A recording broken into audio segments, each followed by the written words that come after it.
என்னம்மா என்ன எங்கக்கா இவ்வளவு அவசரமா போறீங்க? அதுதான் இங்க சவேரியார் கோயில் திருவிழா நடக்கு, அதுவும் 10 நாள் நடக்கும், அங்கதான் போறேன். ஓ அப்படியா? சரிம்மா, எனக்கு நேரம் ஆகுது, நான் போறேன். எங்க போறீங்க? இருந்து எத்தனாவது நாள் திருவிழா நடக்கு, எந்தெந்த அறுத்தந்தை எல்லாம் வராங்கன்னு சொல்லிட்டு போங்க. இந்த திருவிழா நோட்டீஸ பார்த்து தெரிஞ்சுக்கோ. அக்கா எனக்கு ஒரு சந்தேகம். என்ன கேளு, திருப்பலிக்கு வேற நேரம் ஆகுது. இல்ல சவேரியார் கோயில் திருவிழான்னு சொன்னீங்க, இங்க புது புது புனிதர் பேரா போட்டிருக்கு. அது திருப்பலியை சிறப்பு செய்த அன்பியத்தோட பேரு. அன்பியமா? அப்படின்னா அன்பியம்னா இந்த ஊர்ல இருக்கக்கூடிய ஒவ்வொரு குடும்பமும் ஒரு புனிதர் பேரை வச்சு குழுவா அன்பியமா செயல்படுவாங்க. அப்படின்னா இன்னைக்கு திருவிழாவை சிறப்பு செய்யற அன்பியம் பேரு நம்ம செபஸ்தியார் அன்பியமா? ஆமா, அவங்கதான். அந்த குருப்பா சேலைகிட்டே குறுகுருன்னு பாத்துக்கிட்டு இருக்காங்களே, அவங்கதானே? ஆமா, அவங்கதான். அக்கா எனக்கு இன்னொரு சந்தேகம். கேளு. தந்தை மகன் தூய ஆவியாரின் பெயராலே திருப்பலி வேற ஆரம்பிக்க போது, முதல்ல போனோம் இல்ல, எங்க ஃபாதர் வேற சாப்பிடதான் வரீங்கன்னு சொல்லுவாங்க. ஆசையா கேட்கல, சொல்லுங்களேன். சரி கேளு, சொல்லுவேன். எனக்கு சவேரியாரை பத்தி கொஞ்சம் கொஞ்சம் தெரியும், ஆனா இந்த செபஸ்தியாரை பத்தி ஒண்ணுமே தெரியாதே, கொஞ்சம் சொல்ல முடியுமா? சொல்ல முடியும், கேளு. அவர் பிறப்பு முதல் இறப்பு வரைக்கும் எனக்கு எல்லாத்தையும் சொல்லிட்டு தான் போகணும். முதல் வாசகம் முன்னுரை. முதல் வாசகமே வரப்போது, நான் போகணும்.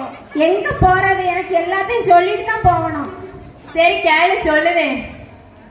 அவர் பிரான்ஸ் நாட்டுல நர்கோன் நகர்ல இத்தாலியில பிறந்து தன்னோட வாலிப வயசுல வாழ்ந்தாரு. அவர் என்ன வேலைக்கா பார்த்தாரு? அவர் 283ஆம் ஆண்டுல ரோமை பேரரசன் காரினோஸின் படையில சேர்ந்து படைத்தளபதியா இருந்தாரு. அது மட்டுமா, சிறையில இருந்த கிறிஸ்தவங்க எல்லாம் சந்திச்சு அவங்க எல்லாம் இறை என்று லட்சிருக்க செஞ்சாரு. அவர் பனி காலத்துல வேற யாரையாவது மனம் மாற்றினாரா? ஆமா, மனமாத்தினாரு.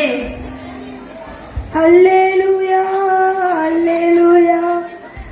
நற்செய்தி வாசகமே வரப்போகுது, நான் போகணும். எல்லாத்தையும் சொல்லிட்டு தான் போகணும். பாதி கணக்கு தான் தாண்டி இருக்கு, மீதி கணத்தை தாண்டினதானே போக முடியும். சரி சொல்லுவேன். அவர் மார்க்கஸ் மார் செசிலியான்னு 2 சகோதரர்களை மனமாத்த வச்சாரு. வாய் பேச முடியாத சோயாங்கிற பெண்ணை மனமாத்தினாரு. அவரோட கணவரை மனமாத்தினாரு. அதுக்கப்புறம் ரோமை பேரரசன் கிராமாசியோஸ் அரசரையும் மனமாத்தினாரு. பின்ன என்ன, மன்னரே மனம் மாறிட்டாரு. இனிமே கிறிஸ்தவங்க எல்லாரும் சுதந்திரமா வெளியே சுத்தலாமா? அதுதான் இல்ல. கிராமாசியோஸ் அரசர் பதவியை விட்டு விலகினதுக்கு அப்புறம் ஒரு மிருகம் தான் அரசனானாரு. என்ன மிருகம்லாம் சொல்லுவீங்க? ஆமா, அவர்தான் கிறிஸ்தவன் தெரிஞ்சாலே மிருகத்துக்கு இறையாக்கிடுவாரு. அப்படின்னா இந்த பங்குராஸ் என்ற புனிதரையும் மிருகத்தை கடிக்க விட்டு கொண்டு இந்த மன்னன் தானா? ஆமா, இவருதான். அனைவரும் எழுந்து நின்று விசுவாசத்தை அறிக்கையிடுவோம். மன்றாட்டே வரப்போது, விட வேற மாட்டேக்கா. இல்ல, உன்னை விடவே மாட்டேன், ஃபுல்லா சொல்லி முடிக்க வரைக்கும்.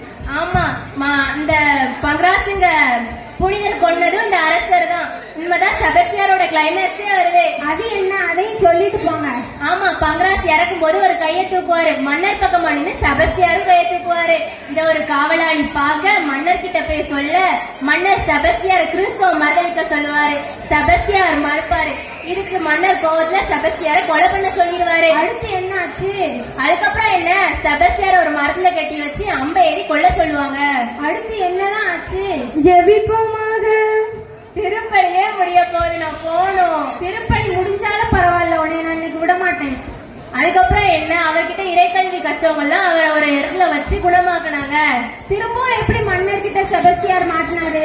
அவர் மன்னர் ஒரு நாள் கோயிலுக்கு போகும்போது செபஸ்தியார் மன்னரை பார்த்து, மதிக்கட்டவரை கிறிஸ்தவருக்கு எதிராக செயல்படுவாரு அப்படின்னு சொன்னதும் மன்னருக்கு கோவம் வந்துடும். கோவமான மன்னர் செபஸ்தியார் என்ன பண்ணாரு? ஊர் மக்கள் எல்லாரும் முன்னாடியும் உலக்கையால அடிச்சு கொல்லுவாங்க. அதுக்கப்புறம் செபஸ்தியார் கிபி 288ஆம் ஆண்டு ஜனவரி 20ஆம் நாள் மரித்து மோட்சத்துக்கு போவாரு. அனைவரும் சென்று வாருங்கள், திருப்பலி நிறைவேறிற்று. சரியா போச்சு, திருப்பலி முடிஞ்சு போச்சு, செபஸ்தியார் வரலாறு முடிஞ்சு போச்சு. சரி வா, சாப்பிட போ.